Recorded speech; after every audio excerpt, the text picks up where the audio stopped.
Puji Tuhan, Shalom. Shalom.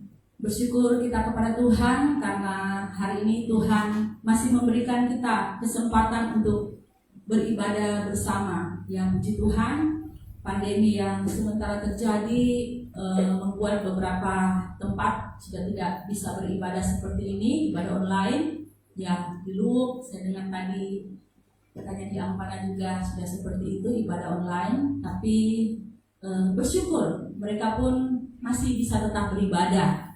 Puji Tuhan, saya juga berharap lewat pandemi ini kita tetap percaya kepada Tuhan, tidak ketakutan dengan apa yang ada, ya, tidak menyebar ketakutan, ya.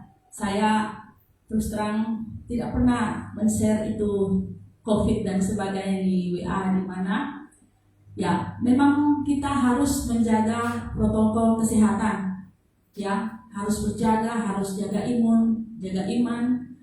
Tetapi satu hal yang penting, jangan hidup dalam ketakutan. Amin. Itu memang harus terjadi. Tapi iman, percaya kita haruslah tetap kuat. Kalau iman kita kuat, saya percaya imun kita juga akan kuat. Amin. Karena hati yang gembira itu obat yang manjur. Obat yang manjur. Amin. Puji Tuhan. Ya, pagi hari ini kita sudah dengar, kita sudah memuji Tuhan, kita sudah memuliakan Tuhan. Saatnya Tuhan akan memberkati kita lewat kebenaran firman Tuhan. Firman Tuhan saya bawakan pada hari ini tentang tipu daya iblis dalam umat Tuhan beribadah. Mari sama-sama kita buka dalam satu ayat yang pertama, Keluaran pasal 4 ayat 23.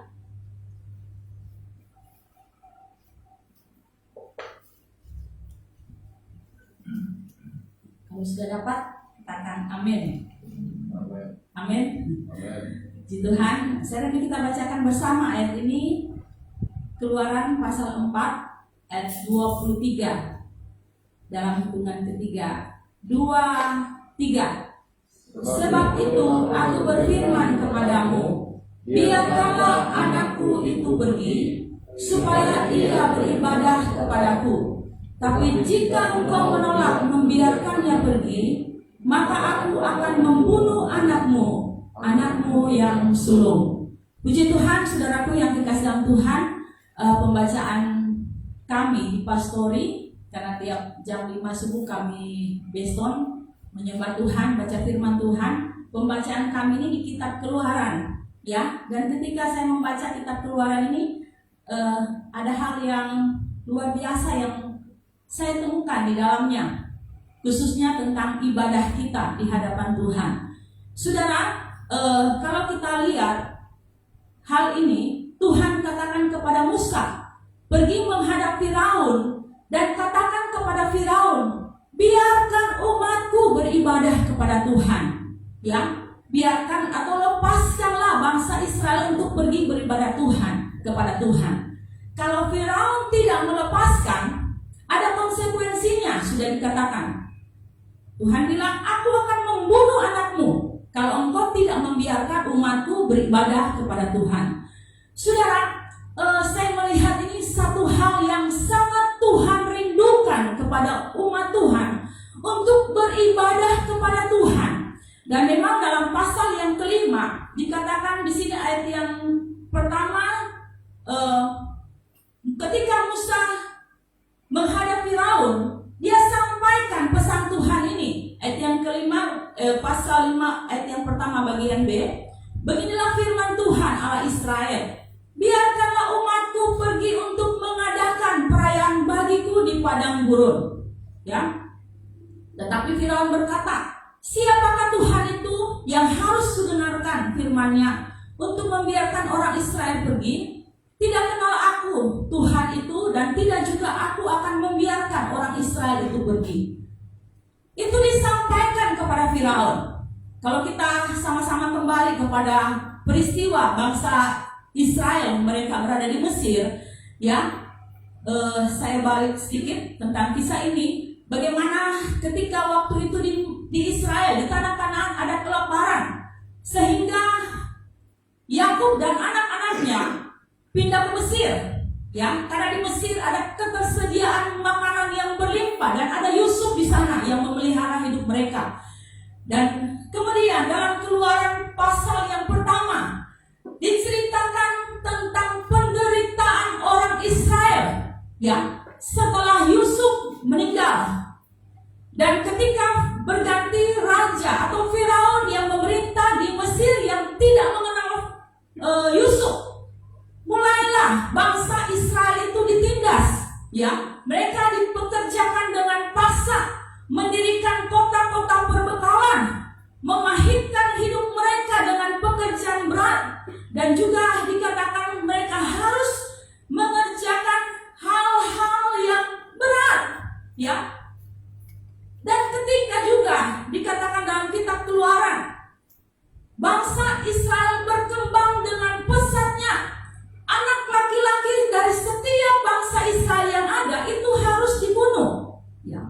Tetapi karena penderitaan demikian, mereka berteriak kepada Tuhan. Mereka berseru kepada Tuhan. Dalam Keluaran pasal 2 ayat 23, Israel mengeluh karena perbudakan yang sangat berat itu, dan mereka berseru kepada Tuhan. Tuhan mendengar seruan mereka, dan Tuhan mengutus Musa untuk melepaskan bangsa Israel daripada perbudakan di Mesir. Tetapi saya melihat sini, di balik semuanya itu ada satu kerinduan yang dalam dari Tuhan untuk umat Tuhan itu beribadah kepada Tuhan. Hal yang dikatakan kepada Firaun, tiap kali Musa datang menghadap Firaun, sebelum Tuhan menulahi bangsa Mesir dengan tulahnya, Tuhan bilang lewat Musa, biarkan umatku pergi, biarkan umatku pergi untuk mereka beribadah kepadaku. Saya melihat ini, ya, kerinduan Tuhan yang dalam. Saudara, mengapa Tuhan harus menciptakan kita? Bukankah Dia bisa saja tetap Allah yang luar biasa tanpa kita? Ya, Dia ada dalam kekekalan. Dia sudah ada. Sebelum kita ada, Dia sudah ada. Dan Dia Allah yang berdaulat, Allah yang berkuasa. Mengapa Dia harus menciptakan kita? Ya, karena Tuhan mau ada umat yang bersekutu dengan Dia. Ada umat yang menyembah Dia. Ada umat manusia yang Dia ciptakan, ya, punya hubungan yang indah dengan Tuhan. Itu kerinduan Tuhan menciptakan manusia. Tetapi karena dosa itu merusak semuanya. Manusia kecenderungannya, hatinya itu berbuat jahat, ingin jauh dari Tuhan. Tetapi kerinduan Tuhan itu kembali diserukan dalam kitab Keluaran. Biarkan umatku pergi. Biarkan umat. Kalau saudara lihat, baca firman Tuhan ini, setiap kali tulah itu diberitakan, Tuhan bilang biarkan umatku pergi. Supaya apa? Mereka beribadah kepadaku. Ya, mereka beribadah kepadaku. Saudara, kalau saudara lihat dalam beberapa ayat, akhirnya ketika tulah itu diberikan kepada bangsa Mesir, kita akan melihat hal yang Firaun lakukan. Ya, hal yang Firaun lakukan. Saudara, khotbah saya juga tentang khotbah alegori, ya. Saya mengambil melihat Mesir ini sebagai lambang dari kehidupan kita yang lama. Dan Firaun ini adalah roh-roh jahat, kuasa kegelapan, ya. Saudara, dalam Keluaran pasal yang ke-8 kita akan melihat ketika tulah itu tulah itu sudah diberikan kepada bangsa Mesir. Apa yang Firaun lakukan? Ya, kalau dalam tulah yang pertama, Firaun berkeras untuk tidak mengizinkan bangsa Israel pergi untuk beribadah kepada Tuhan. Tetapi pada tulah yang kedua, kalau saudara lihat dari ayat yang ke-8, Keluaran pasal yang ke-8, ayat yang ke-8, ya, ini ketika tulah yang kedua, yaitu kata Firaun mulai ada sedikit keluasan hatinya untuk mengizinkan bangsa Israel pergi beribadah kepada Tuhan. Ayat yang ke-8, Kemudian Firaun memanggil Musa dan Harun serta berkata, "Berdoalah kepada Tuhan supaya dijauhkannya katak-katak itu daripadaku dan daripada rakyatku. Maka aku akan membiarkan bangsa itu pergi, supaya mereka mempersembahkan korban kepada Tuhan." Ya, pada tulah yang kedua, ketika Firaun melihat kata-kata itu memenuhi seluruh tanah Mesir, akhirnya Firaun bilang, "Musa, berdoa kepada Tuhan, ya, supaya kata-kata ini pergi, dijauhkan daripadaku, dan aku akan membiarkan engkau pergi beribadah kepada Tuhan." Tetapi saudara, ayat yang ke-15 pasal yang ke-8 ini, tetapi ketika Firaun melihat bahwa ia telah terasa kelegaan, ia tetap berkeras hati dan tidak mau mendengarkan mereka keduanya, seperti yang telah difirmankan Tuhan. Ya, Tuhan akhirnya membuat kata-kata itu tidak ada lagi di Mesir. Tetapi ayat yang ke-15, waktu Firaun sudah melihat kelegaan, sudah tidak ada kata, sudah bagus semuanya, dia berkeras hati untuk tidak mengizinkan bangsa Israel untuk beribadah kepada Tuhan. Saudara, hal yang pertama yang saya lihat di sini, kadang iblis menaruh dalam hati kita untuk melupakan kebaikan Tuhan.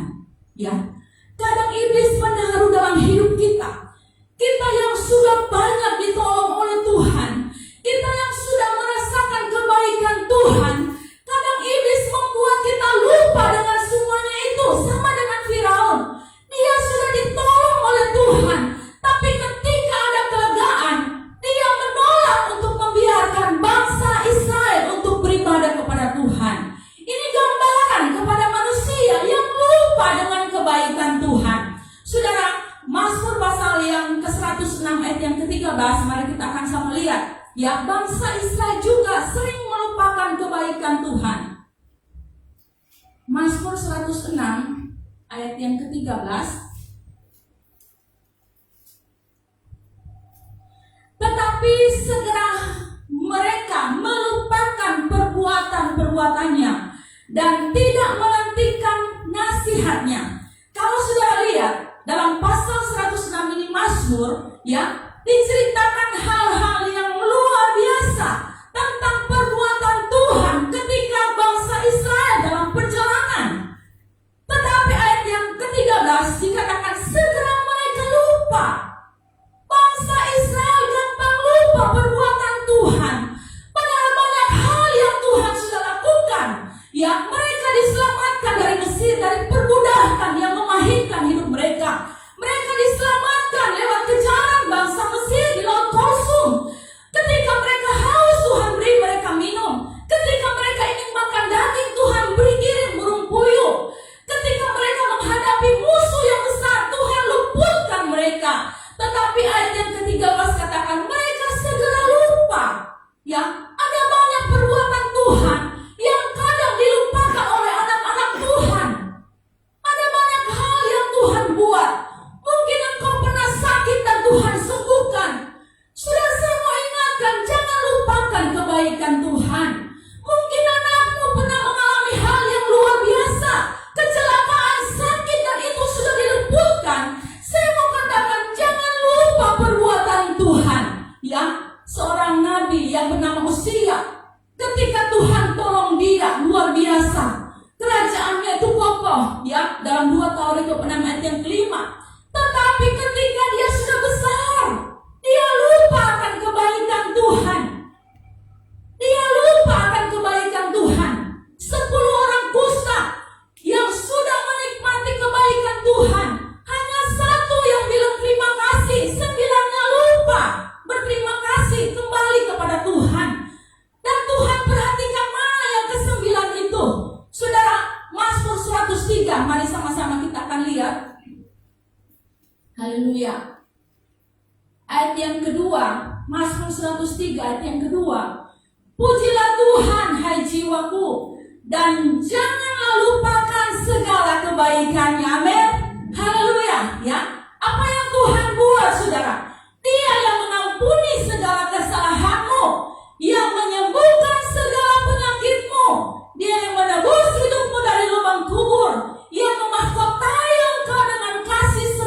dan rahmat. Hal-hal ini yang Tuhan sudah buat dalam kehidupan pemazmur, dan dia selalu ingatkan dirinya, pujilah Tuhan hai jiwaku. Dia ingatkan dirinya, ya.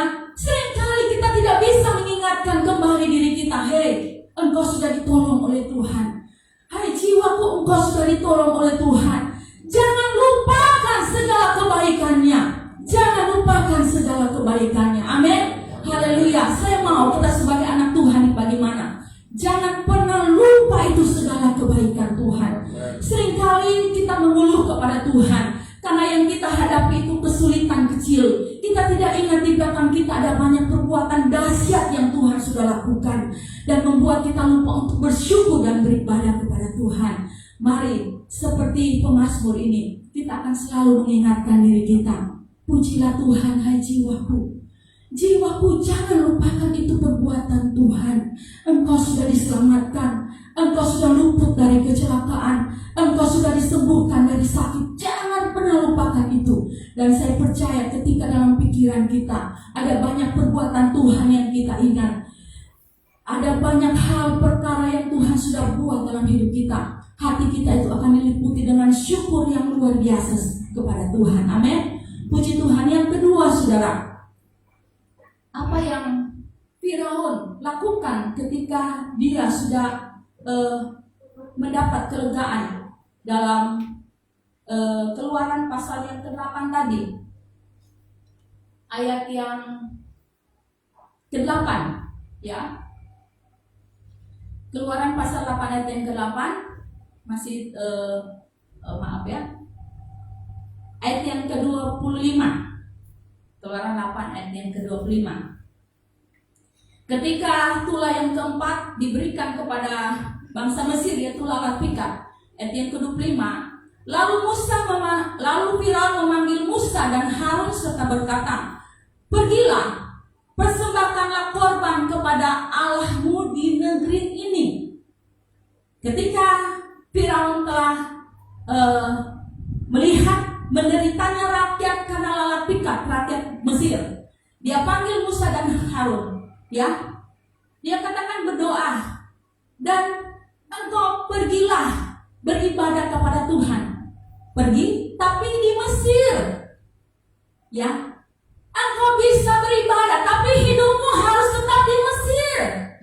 Nah, itu yang seringkali ada dalam diri anak-anak Tuhan, beribadah kepada Tuhan, tapi hidupnya masih ada di Mesir.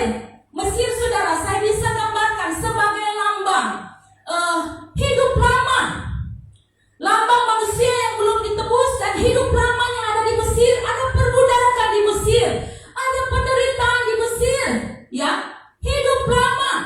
Seringkali anak-anak Tuhan masih beribadah kepada Tuhan, tapi iblis bisik-bisik, mana biar ibadah, tapi biar Jo masih terikat dengan dosa. Firaun bilang, persembahkan ibadah, tapi di negeri ini, di Mesir.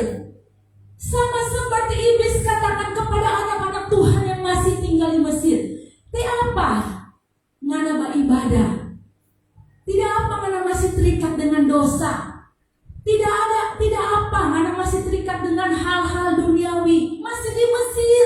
Yang penting ngana ibadah, ya. Yang penting ngana ibadah. Saudara, Tuhan tidak mau itu. Musa katakan tidak, kami harus pergi ke tempat yang Tuhan sudah tujukan kami untuk mempersembahkan korban.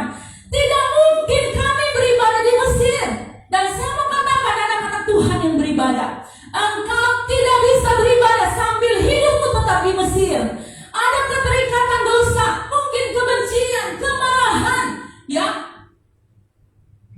hal cabul, pikiran kotor dan sebagainya. Engkau harus keluar dari Mesir, karena Tuhan bilang tidak bisa engkau beribadah di Mesir. Dalam Roma pasal 12 ayat yang pertama sampai yang kedua, mari kita akan lihat ayat itu. Roma 12 ayat yang pertama sampai ayat yang kedua. Karena itu saudara-saudara, demi kemurahan Allah, aku menasihatkan kamu supaya kamu mempersembahkan tubuhmu sebagai persembahan yang kudus dan yang berkenan kepada Allah, itu adalah ibadahmu yang sejati. Dan janganlah kamu menjadi serupa dengan dunia ini, tapi berubahlah oleh pembaharuan budimu, sehingga kamu dapat membedakan manakah kehendak Allah, apa yang baik, yang berkenan kepada Allah, dan yang sempurna. Amin. Tuhan bilang yang harus kita persembahkan adalah hidup kita, yang tubuh kita yang hidup kudus dan yang berkenan kepada Tuhan. Selanjutnya ayat yang kedua, jangan kamu menjadi serupa dengan dunia ini. Ya, jangan jadi sama dengan dunia ini. Jangan masih tinggal di Mesir.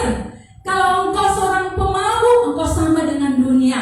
Engkau terikat dengan hal-hal yang dosa, engkau masih sama dengan dunia. Tuhan bilang jangan serupa dengan dunia ini. Saudara, sekarang ada suatu keterikatan, saya katakan itu dosa, ya, karena sesuatu yang mengikat kita, lebih kita sukai daripada kita mencintai Tuhan, itu keterikatan dosa, yaitu HP. Anak-anak muda, gamemu itu adalah keterikatanmu, ya. Ada banyak anak-anak muda yang tidak bisa lagi beribadah kepada Tuhan. Satu malam main game, keterikatan dengan hal-hal dunia, ya, lebih mencintai apa yang ada di dalamnya. Saudara, kalau HP ini dibuat positif itu akan sangat berguna. Saya juga pakai ini, saudara. Saya pakai ini untuk hal-hal yang banyak membantu saya, khususnya dalam belajar. Tapi ketika itu berada di tangan yang salah, itu akan menjadi satu keterikatan dosa, ya. Sesuatu yang kita pegang melebihi cinta kita kepada Tuhan, itu dosa di hadapan Tuhan, itu berhala, ya, itu berhala. Dan Tuhan mau, mari kita keluar dari Mesir, bebaskan dirimu, ya, bebaskan dirimu dari Mesir, dan persembahkanlah ibadah seperti yang Tuhan inginkan dalam hidupmu. Amin. Puji Tuhan. Dan yang ketiga, saudara, hal-hal apa lagi yang Firaun katakan kepada orang Israel atau Musa? Kamu bisa ibadah asal ini, ya. Dalam Keluaran pasal yang ke-8, masih Keluaran pasal yang ke-8 ayat yang ke-28, ya. Lalu kata Firaun, baik, aku akan membiarkan kamu pergi untuk mempersembahkan korban kepada Allahmu di padang gurun. Hanya janganlah kamu pergi terlalu jauh, berdoalah untuk aku. Ya, Firaun kan, yuk sekarang biar kamu pergi jo ibadah. Hanya jangan terlalu jauh. Jangan terlalu jauh. Saudara, saya mau katakan, iblis menanamkan dalam hidup kita untuk jadi orang Kristen yang suam-suam kuku, ya, tidak mau dekat, memiliki kerinduan yang dalam dengan Tuhan, tidak mau suka bersekutu dengan Tuhan. Ya, ibadah kita, saudara, memang dibatasi sekarang oleh tidak boleh kumpulnya kita sesering ini. Tetapi ada ibadah online. Saya melihat yang ikut itu cuma sedikit, saudara. Saya percaya seorang yang punya kerinduan ingin dekat dengan Tuhan, suka hal-hal rohani, ya, suka dekat dengan Tuhan, suka beribadah kepada Tuhan. Iblis mau tanamkan, yuk ibadah jo, tapi jangan terlalu rohani, jangan terlalu dekat. Biar mana cuma sekali-sekali pikir jadi apa, biar mana cuma sekali-sekali berdoa tidak apa, yang penting adalah ibadah. Itu yang iblis mau tanamkan kepada anak-anak Tuhan, untuk tidak punya hubungan yang lebih jauh dengan Tuhan, hubungan yang dangkal. Saudara, sebenarnya orang yang hanya suam-suam kuku seperti ini akibatnya fatal, ya. Saudara bisa lihat itu dalam Wahyu pasal 3 ayat yang ke-16. Wahyu pasal 3 ayat yang ke-16.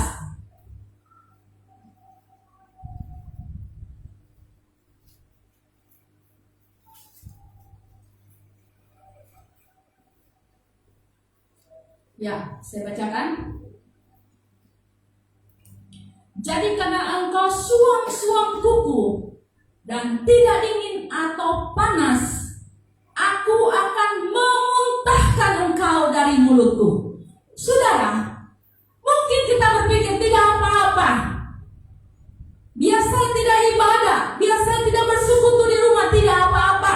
1 minggu 1 kali hanya muncul di gereja. Ya syukur masih ada. Kita ada ibadah seperti ini. Saya tidak bisa membayangkan kalau kita ibadah online. Ya, ketidaksukaan kita untuk beribadah itu bagaimana? Tidak apa-apa, saya tidak berdoa. Banyak yang berdoa, dia juga orang rohani. Saya begini saja. Tidak apa-apa, saya tidak punya persekutuan dengan Tuhan di rumah. Yang penting saya mengakui Yesus pada Tuhan dan Juru Selamat.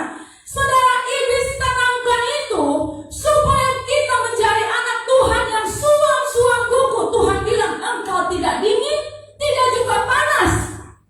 Ya, mau bilang dingin masih ada muncul di gereja. Mau bilang dingin masih ada dapat lihat satu kali beribadah. Mau bilang panas juga, tidak. Karena musiman datang.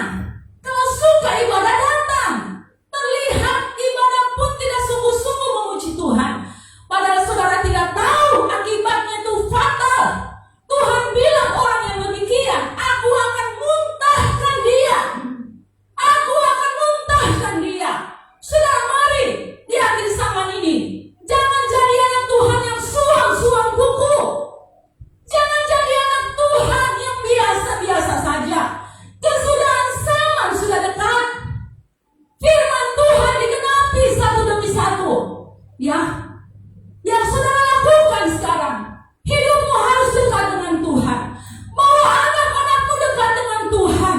Mau jiwamu untuk suka dekat dengan Tuhan. Entah dalam persekutuan seperti ini, maupun persekutuanmu di rumah. Ada sesuatu yang bergejolak dalam dirimu. Tuhan, saya cinta Engkau. Saya cinta Engkau Tuhan. Ya, pemazmur dalam beberapa mazmur, dia ingatkan jiwanya. Kadangkala memang kita lemah, kadangkala jiwa kita malas, tapi mari kita disiplinkan jiwa kita. Kita katakan kepada diri kita, jangan begitu jiwaku, jangan begitu. Ketika pemazmur ya, dalam satu ayat dia katakan dalam mazmur, mengapa engkau tertekan hai jiwaku, mengapa gelisah dalam dirimu, berharaplah kepada Tuhan. Saudara, pemazmur tidak akan dikomau dengan DP kemauan. Ketika jiwanya gundah gulana, ketika berat pikirannya, dia tidak ikomau, aduh Tuhan, saya begini biar jo saya di rumah, saya berat beban. Tapi dia bilang, jiwaku berharap kepada Tuhan. Jangan ikomau dengan jiwamu, tapi biarlah jiwamu ikut aliran Tuhan. Ya, jiwamu punya kerinduan yang dalam untuk dekat dengan Tuhan. Saudara, ketika diberlakukan harus perjalanan pakai surat vaksin dan sebagainya. Beberapa minggu lalu anak Joshua sebenarnya kami bilang Jo pulang. Ternyata pas hari Minggu mau beli tiket, so tidak bisa beli tiket, harus ada surat vaksin. Sedangkan mereka di sana di Jogja, saudara, Joshua bilang mama itu yang mendaftar luar biasa, tidak dapat jatah, sudah daftar di sini belum dapat panggil. Saya bilang Jo, beli susu beruang. Mama, itu orang borong susu beruang itu banyak habis di tempat di supermarket. Ya, perjalanan harus pakai ini, harus bisa berangkat, harus ada apa PCR dan sebagainya. Saya bayangkan sama Tuhan, bagaimana kalau itu di Wahyu itu digenapi, tidak bisa membeli dan menjual kalau tidak terima tanda. Ini baru mau berangkat, tidak bisa berangkat, harus ada surat. Bagaimana anak-anak Tuhan yang suam-suam kuku, mereka tertinggal dan tidak bisa makan minum kalau tidak terima tanda, tidak bisa menjual dan membeli karena tidak dapat tanda. Ini baru surat vaksin tidak ada, tidak bisa berjalan. Ya, saudara, bukan saatnya kita main-main, bukan saatnya kita suam-suam kuku. Ajak hidupmu, tidak saya harus setia. Keluargamu ajak untuk mereka setia kepada Tuhan. Karena ini merupakan akhir dari akhir zaman. Firman Tuhan digenapi, sudah dilepaskan bala sampah, penyakit, ya. Hal yang belum digenapi, ada yang belum digenapi, ya. Tapi kalau itu sudah digenapi dan mulai digenapi, firman Tuhan katakan itu sudah berakhirlah di dunia ini. Bukan saatnya kita suam-suam kuku sekali lagi. Sadarkan dirimu, tidak. Saya harus dekat dengan Tuhan. Saya tidak mau dimuntahkan oleh Tuhan. Saudara, sesuatu yang dimuntahkan itu sesuatu yang Tuhan tidak suka. Tuhan tidak suka orang dengan suam-suam kuku. Ya, Tuhan tidak suka. Yang Tuhan mau engkau harus panas. Jiwamu bergelora untuk dekat dengan Tuhan. Mungkin besok-besok kita tidak ibadah lagi seperti mungkin. Ya, saya tidak tahu. Tapi ibadahmu di rumah pun harus dengan kerinduan yang dalam. Harus dengan semangat dan bergelora ingin dekat dengan Tuhan. Harus punya kerinduan, Tuhan saya mau cinta Engkau. Itu yang harus kita miliki. Mulailah saudara, ambil jam doa pagi. Mulailah baca firman Tuhan. Biarlah jiwamu engkau latih untuk mencintai Tuhan. Kalau engkau pikir, oh itu datang dengan tiba-tiba. Tidak saudara, itu butuh. Engkau mau mendisiplinkan hidupmu, mencintai Tuhan atau tidak. Ya, puji Tuhan. Kemudian apalagi yang Firaun katakan kepada Musa atau kepada orang Israel dalam Keluaran pasal yang ke-10. Keluaran pasal 10 ayat yang ke-8.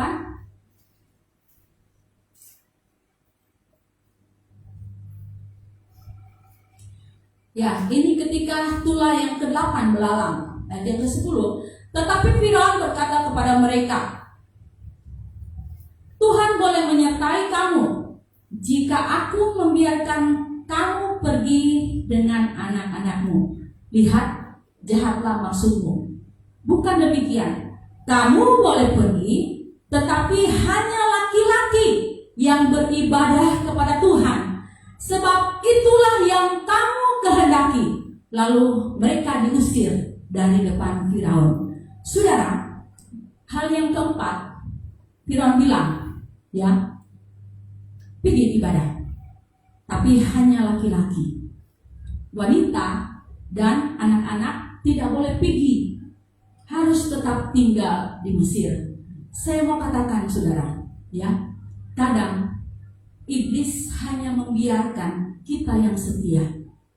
Saya mau katakan saat ini, di mana anak-anakmu? Ketika engkau di gereja, di mana anakmu? Ya.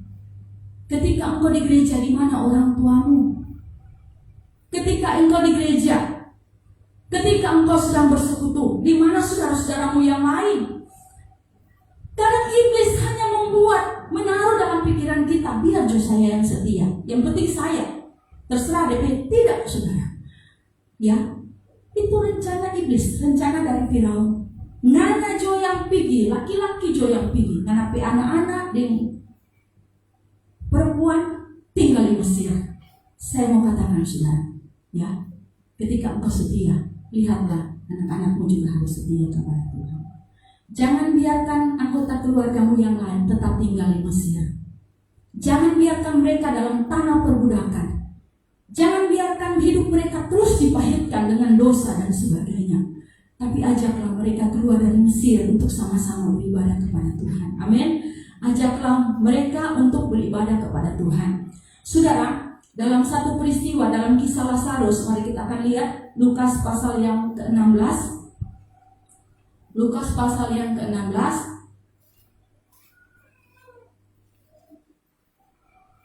ayat 27 sampai ayat yang ke-31.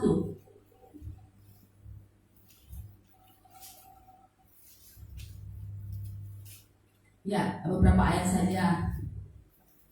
Ya, ayat 27. Tapi kata orang itu, kalau demikian, aku minta kepadamu Bapa, supaya engkau menyuruh dia ke rumah ayahku. Sebab masih ada 5 orang saudaraku, supaya ia memperingati mereka dengan sungguh-sungguh, agar mereka jangan masuk kelak dalam tempat penderitaan ini. Tapi kata Abraham, ada pada mereka kesaksian Musa dan para nabi. Baiklah mereka mendengarkan kesaksian itu. Tapi jawab orang itu, tidak Bapak Abraham. Tapi jika ada orang yang datang dari antara orang mati kepada mereka, mereka akan bertobat. Kata Abraham kepadanya, jika mereka tidak mendengarkan kesaksian Musa dan para nabi, mereka juga tidak akan mau diyakinkan sekalipun oleh seseorang yang bangkit dari antara orang mati. Saudara, ini peristiwa, saya beberapa kali sudah membawakan ini. Ketika orang kaya itu berada dalam penderitaan, ya, penghukuman di Hades, tempat penderitaan, dia mati dan dihukum.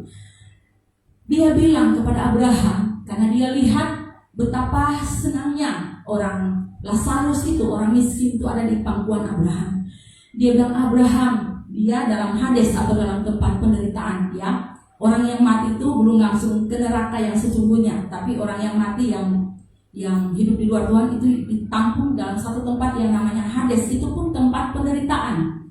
Ya, ketika dia lihat, dia bilang, Abraham, tolong Abraham, masih ada sampai saudara 5 yang hidup di dunia. Tolong kasih ingat orang supaya mereka jangan masuk ke dalam tempat penderitaan seperti ini. Tapi Abraham bilang, ada pada mereka kesaksian Musa dan Taurat, ya. Ada pada mereka kesaksian Musa dan para nabi, itu firman Tuhan. Saudara, masih ada kesempatan kita untuk mengingatkan anak-anak kita. Masih ada kesempatan bagi kita untuk mengingatkan. Karena ketika dikatakan di dunia orang mati, Tuhan bilang tidak boleh seorang dari dunia orang mati itu pergi untuk kasih tahu ke orang kalau ini adalah tempat penderitaan. Karena itu sudah tertulis dalam kitab para nabi, ya. Masih ada kesempatan. Ketika engkau beribadah, ajaklah keluarga.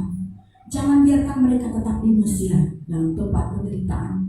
Bayangkan saudara, ketika kelak engkau sudah di surga, ketika engkau kelak, apakah engkau tega anak-anakmu dalam penghukuman neraka? Ketika engkau sudah dalam kesenangan di Firdaus, apakah engkau tega melihat saudaramu ada dalam penghukuman? Masih ada kesempatan. Masih ada kesempatan untuk mengajak mereka, mendoakan mereka. Tidak ada doa yang sia-sia. Tetap doakan, tetap ajak untuk kita sama-sama dalam persekutuan. Amin. Haleluya. Saudara, ada satu ayat lagi dalam Amsal 13 ayat yang ke-24. Amsal 13 ayat yang ke-24. Siapa yang tidak menggunakan tongkat benci kepada anaknya, tapi siapa mengasihi anaknya menghajar dia pada waktunya. Saudara, saya biasanya, ya, saya sering terusik dengan kata-kata yang saya katakan, ya. Oh, mana waktu lalu masih bisa sekolah minggu dengan bebas. Sekarang juga mana anak, aduh tidak bisa, tapi jangan tidur. Aduh mana anak, aduh tidak bisa. Ya kalau jangan begini, saudara, disiplinkan anak-anakmu untuk ibadah sejak dini. Kalau masih anak-anak, masih bisa seperti ini. Siapa tidak menggunakan tongkat, itu benci kepada anaknya. Tapi siapa yang mengasihi anaknya, menghajar dia pada waktunya. Saya teringat, saudara, masih kecil. Ya, mama papa saya itu sibuk. Mama saya di toko, papa saya urusan, ya, karena papa saya itu beli hasil bumi, kopra, lontan, dan sebagainya. Mereka sibuk. Tapi ada satu hal yang tidak boleh dia lupakan bagi kami. Harus pergi ke gereja. Harus. Ya. Kalau tidak, kami akan dipukul dari kecil. Ya. Dan itu membuat kami sampai saat ini tetap setia kepada Tuhan. Kami bersaudara 6. Sampai saat ini keluarga saya lihat saudara-saudara kami pun melayani Tuhan. Ya, di Parigi dulu kakak saya yang pertama itu pemalu, tapi dia sekarang sudah pelayanan keluar. Saya percaya karena dari kecil ini yang mama saya lakukan. Siapa tidak menggunakan tongkat benci kepada anaknya. Anak-anak yang tidak disiplinkan dari anak, oh iyo itu mau, iya jangan tidak pergi gereja, itu sebenarnya sudah benci kepada anaknya. Ya, membuat anaknya tidak suka ibadah. Tapi coba kita katakan harus ibadah. Ya, harus ibadah. Mungkin besok-besok ibadah online, harus duduk ibadah. Kami waktu Jordi dan Joshua juga kalau hari Minggu, Jo, siap ibadah ya. Harus pakai baju gereja, duduk rapi, harus ibadah. Ya, itu yang harus kita tanamkan. Kalau mungkin anak-anak sudah remaja kita buat seperti itu, mereka akan kepahitan. Mereka akan memberontak. Tapi anak-anak sama seperti ranting yang masih bisa kita bentuk, sama seperti bonsai yang masih lombo DP batang, masih kita bisa bentuk seperti apa. Dan ini Tuhan mau mereka harus seperti anak panah, harus ditembakkan tepat pada sasaran. tanggung jawab orang tua. Mari saudara, sayangi anak-anak kita, disiplinkan mereka untuk ibadah. Kalau engkau sayang, engkau pasti akan mendisiplinkan anak-anak, dan anak-anakmu akan menjadi seperti itu sampai mereka dewasa. Ya, amin. Puji Tuhan.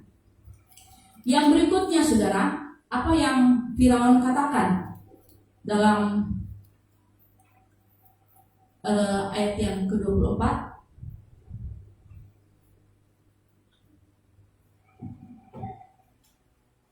Pada tulah yang ke-9 gelap gulita.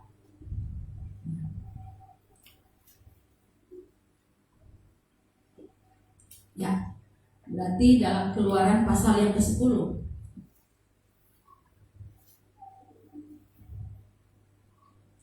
Keluaran pasal 10 ayat yang ke-24, di bagian yang keempat. Lalu Firaun memanggil Musa serta berkata, pergilah, beribadahlah kepada Tuhan. Hanya kambing dombamu dan lembu sapimu harus ditinggalkan.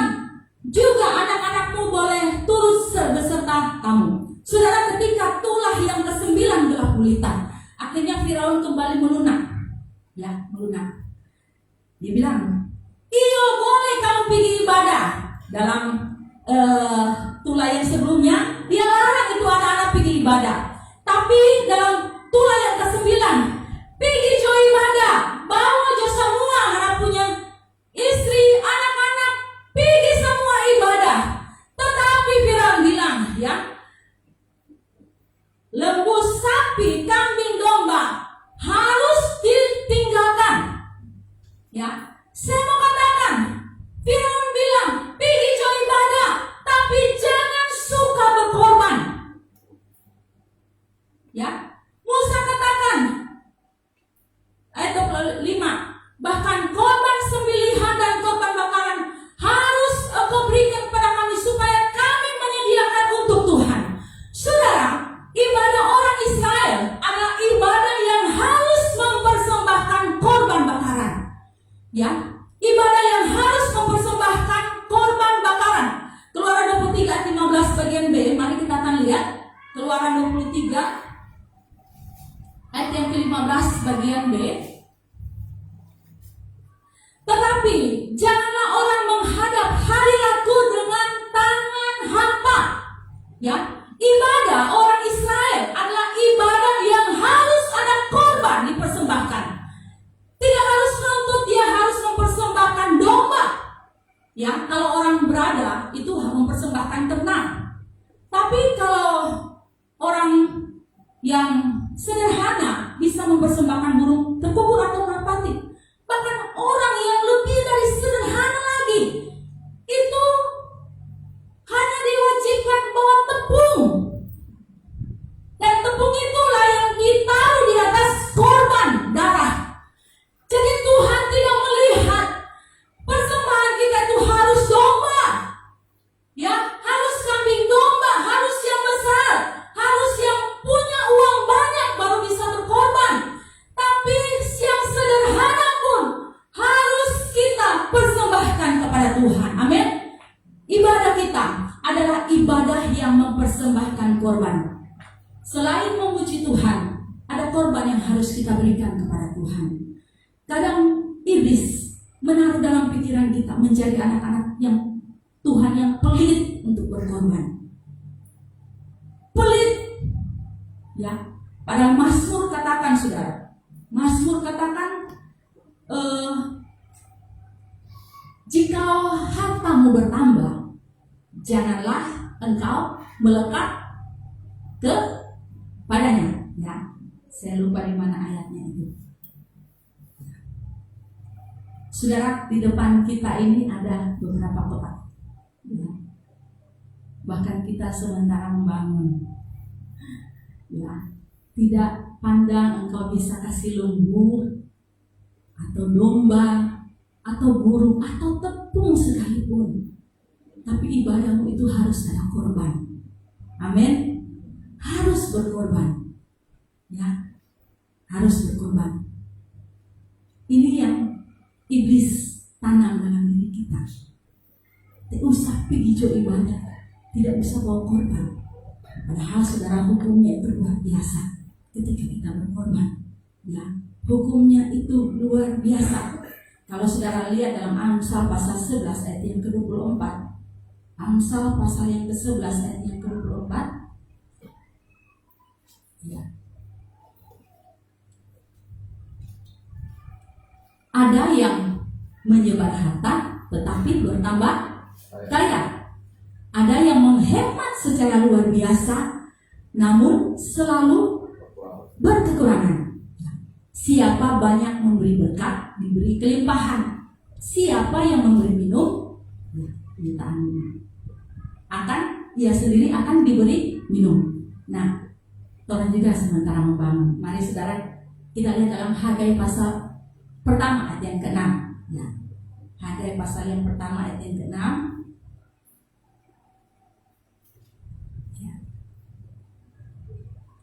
Saya bacakan ayat ini.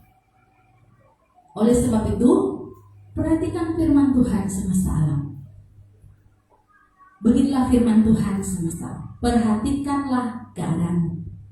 Kamu menabur banyak, tetapi membawa pulang hasil sedikit. Kamu makan, tapi tidak sampai kenyang. Kamu minum, tetapi tidak sampai puas.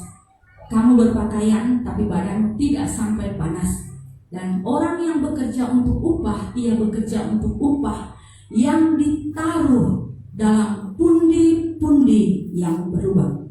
Benda firman Tuhan semesta alam. Perhatikanlah keadaanmu. Saudara, saya bersyukur di tempat ini kami melayani jemaat yang bersatu hati dalam pembangunan yang luar biasa. Tuhan kirim juga orang-orang di luar sana untuk membantu kita dari segala lapisan jemaat berkorban. Ya, karena kita tidak ingin ini terjadi. Kalau ini terjadi, ini tentang pembangunan rumah Tuhan. Bangsa Israel dorang kembali dalam pembuangan Babel. Keadaan mereka memang susah. Bayangkan bangsa yang baru kembali dari jajahan bangsa lain. Belum ada apa-apa. Tapi Tuhan marah dorang. Karena dorang tidak lihat itu pembangunan rumah Tuhan. Tuhan bilang, kamu makan tidak perhatikan pembangunan. Dikatakan, kamu makan tapi tidak kenyang. Kamu minum tidak sampai puas. Kamu berpakaian tapi tidak, badanmu tidak panas ya. Orang yang bekerja, orang bekerja, tapi orang taruh itu uang di pundi-pundi yang berlubang, tidak ada hasil. Ya, perhatikan pekerjaan Tuhan di tempat ini. Mari tetap bina ke persatuan kita untuk bersama-sama membangun. Ya. Ada kotak lagi persembahan, apalagi diakonia. Ya, bawa korban seberapa yang engkau bisa bawa. Karena hukumnya adalah siapa menabur, engkau juga akan menuai. Ya, ini bukan perkara supaya saya minta uang, saudara, tidak. Saya mau hidup kita sebagai jemaat bagaimana engkau diberkati Tuhan, engkau menikmati janji-janji Tuhan. Ada banyak orang yang tidak menikmati janji Tuhan karena hidupnya mengasihi harta lebih dari apapun. Ya, tidak suka berkorban. Pada janji Tuhan, engkau diberkati. Ya. Satu lagi saudara, perpuluhan. Ya, ada banyak pendapat. Oh, perpuluhan itu sudah zaman perjanjian, zaman Taurat. Ingat, Abraham itu hidup sebelum zaman Taurat. Yakub hidup sebelum zaman Taurat. Perpuluhan sudah ada. Bahkan dalam perjanjian baru, bukan Yesus melarang orang Israel bawa perpuluhan, bukan. Tapi mereka bawa perpuluhan. Ada yang mereka lalaikan. Itu berarti Tuhan mau engkau kasih perpuluhan dan tetap ikut perintah Tuhan, hidup adil dan bijaksana.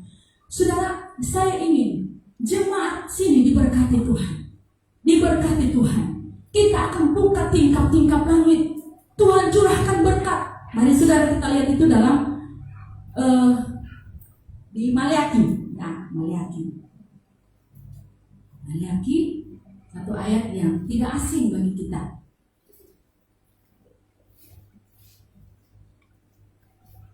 Maleakhi 3 ayat yang ke-10.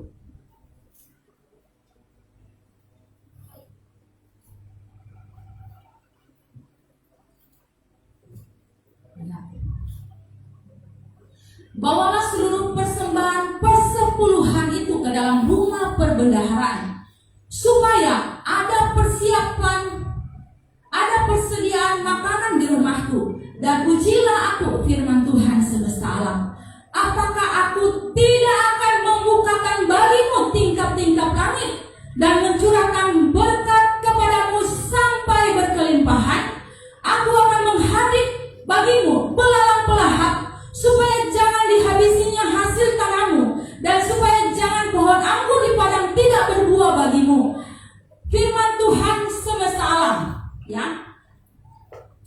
Kemudian, maka segala bangsa akan menyebut kamu berbahagia, sebab kamu ini akan menjadi negeri kesukaan Tuhan. Firman Tuhan semesta alam, amin. Saudara, mari jemaat Tuhan di tempat ini, jemaat yang mau membuka tikam-tikam langit, amin. Dengan apa, saudara? Bawa perpuluhan. Kami hamba Tuhan, bukan hamba Tuhan yang karena ada gaji perpuluhan kami melayani, tidak, ya. Tapi ini harus kami ajarkan supaya jemaat itu diberkati Tuhan. Saya pribadi, kami keluarga, tiap kami menerima berkat, kami juga memberikan perpuluhan. Kami punya kas di kamar. Setiap kami terima berkat, saya tanya kepada suami saya, perpuluhan, kami saling mengingatkan, sudah. Karena apa? Setiap kali terima berkat harus taruh, ya, harus taruh, jujur, harus jujur. Terima 50.000, kasih keluar 5.000. Terima 100.000, harus keluar 10.000. Terima 1 juta, kasih keluar 100.000. Terima 100 juta, kasih keluar 10 juta. Ya, sudah harus jujur. Ada seorang anak Tuhan yang pegang jabatan yang cukup penting di Luwu. Beberapa tahun lalu dia telepon saya. Saya perpuluhan ini masih saya simpan. Begini, saya lihat dan saya dengar katanya perpuluhan ini kasih di mana-mana. Gembala musuh ada, kasih juga. Tapi saya rasa bagaimana, makanya saya telepon, saya bilang, Ibu, saya mau tanya Ibu dari dulu suka kasih perpuluhan? Suka, saya jujur kasih perpuluhan. Nah, saya katakan, Ibu lihat perjalanan hidup Ibu. Engkau bisa diberkati sampai sekarang, punya kedudukan yang tinggi di tempat kerja. Bukankah itu karena engkau jujur kepada Tuhan? Tingkap-tingkap langit dibukakan bagimu, berkat dicurahkan. Mengapa ketika engkau punya jabatan yang tinggi, engkau mulai ragu dengan kebenaran itu? Ya, mulai ragu dengan kebenaran itu. Saya bilang kasih perpuluhan, tetap kasih perpuluhan. Sebagaimana tindakan imanmu di waktu yang lalu, dan engkau sudah diberkati sampai sekarang. Buatlah itu. Ya, ada banyak memang pandangan orang tentang perpuluhan, banyak. Tetapi kalau engkau sudah menjalankan itu dan engkau sudah diberkati Tuhan, apakah hanya dengan asumsi dan penafsiran orang yang lain engkau akan mengubah tindakan imanmu? Ya. Saya dari kecil saya pernah saksikan, bahkan kami kakak beradik, kami diajarkan secara tidak langsung oleh mama kami. Saya pernah saksikan ini. Mama saya itu punya buku yang panjang, mama saya itu punya toko. Setiap kali orang membeli, saya pernah saksikan, dia tulis ini laku, sabun laku, misalnya 1.000 perak, dia langsung bilang keuntungannya 10 perak. Ini laku. Dia dengan teliti. Mama saya tanpa membilang kepada kami kakak beradik kasih itu Tuhan, kasih, ya, kasih. Memang dalam perjalanan hidup kami, ada kalanya kami jatuh bangun. Usaha papa saya pernah bangkrut, rotan waktu itu bangkrut, habis. Ya. Tapi saya lihat Tuhan tidak berhenti bekerja, tingkap-tingkap langit dicurahkan. Ya, keadaan kami bisa pulih. Keadaan Parigi beberapa tahun lalu goncang ekonominya, karena krisis ekonomi dan sebagainya. Usaha coklat keluarga kami dan sebagainya yang mulai banyak pembeli. Tapi Tuhan kirimkan itu burung walet banyak di Parigi. Keluarga-keluarga muda sana banyak yang bangun seperti itu. Saya percaya mulai dari kita melakukan firman Tuhan, jujur, ya. Jangan ketika hasil yang kecil kita berani kasih. Bagaimana kalau Tuhan berkati engkau dengan hasil yang besar? Apakah engkau masih berani bertindak untuk mengikuti firman Tuhan? Ada satu kesaksian, ya. Ketika dia minta Tuhan memberkati pekerjaannya, Tuhan kasih gaji dia 1 juta. Tuhan ajar supaya dia jujur perpuluhan. Dia kasih 100.000 gaji. naik 2 juta, kasih 200. Naik terus, gajinya sudah besar, mungkin sudah 20 juta. Dia bilang, Tuhan, 2 juta saya mau kasih ini Tuhan. Bukankah itu besar? Dia mulai timbang-timbang. Besar itu Tuhan, 2 juta. Saya bisa pakai untuk ini, modal usaha, beli kendaraan, beli ini, beli itu. Saya bisa pakai Tuhan. Tuhan bilang, kalau ngana berat mau kasih, saya mau kasih turun lagi ngana gaji jadi 1 juta. Supaya ngana bebas untuk kasih 100 juta. Karena kalau kasih 2 juta berat, Tuhan bilang saya mau kasih turun lagi. Dia bilang tidak Tuhan. Ya, ini satu pengalaman iman. Mari, apapun bentuk keuntungan yang Tuhan kasih, jujurlah. Saya mau kota ini Tuhan bukakan tingkap-tingkap langit. Saya mau rumahmu Tuhan bukakan tingkap-tingkap langit. Saya mau kita hidup. Banyak orang bilang, kota bagaimana susah mencari. Kota bagaimana begini. Tidak. Jangan saudara. Perkataan iman bagaimana diberkati Tuhan. Dan lakukan firman. Dan lihat Tuhan bilang, aku akan buka tingkap-tingkap langit. Mungkin dalam satu usaha engkau tidak bisa maksimal. Tapi Tuhan akan bukakan usaha yang lain. Karena langit itu Tuhan buka dan Tuhan curahkan berkat. Jangan takut untuk memberikan milik Tuhan. Karena itu hak Tuhan. Ketika hak kita dirampas, bukan main sakit hatinya kita. Sama seperti milik Tuhan. Engkau tahan itu di tanganmu. Itu bukan hakmu. Ya, hasil keuntunganmu 10% itu bukan hakmu. Itu milik Tuhan. Dan engkau harus kembalikan itu kepada Tuhan. Itu bukan milikmu. Kalau engkau ambil itu, Tuhan bilang, aku kirim belalang pelahap. Aku kirim belalang ini dan itu untuk merusak hasil panenmu. Tuhan buat engkau gagal di banyak hal. Mungkin engkau sakit dan harus keluar uang banyak. Mungkin ini dan itu yang kau lakukan. Tapi mari saudara, kita melakukan firman Tuhan. Mungkin juga kita lakukan perpuluhan. Ada banyak hal masalah yang masih kita alami. Tapi saya percaya Tuhan akan buka tingkap-tingkap langitnya Tuhan. Amin. Marilah, ketika saya baca ini, saya dari tadi bergumul saudara. Tuhan ini bicara soal uang Tuhan. Saya takut Tuhan. Saya tertanam Tuhan.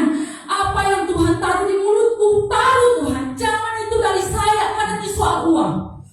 Ya, saya bergumul saudara. Saya bergumul. Saya bergumul di hadapan Tuhan.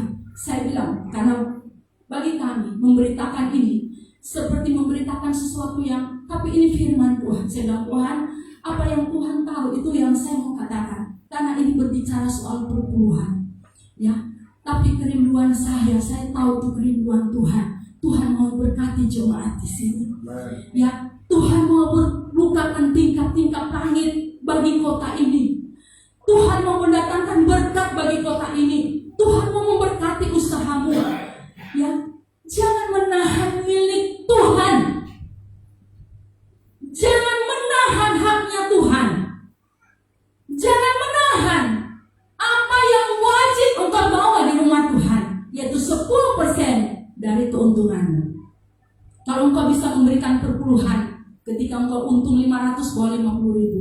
Ketika engkau untung juga 500 juta, engkau bisa bawa 50 juta. Itu adalah hal yang luar biasa. Amin. Itu milik Tuhan, bukan milikmu. Jangan tahan itu di rumahmu. Jangan tahan itu di usahamu. Karena itu mendatangkan hal yang tidak baik. Bawa itu kepada Tuhan.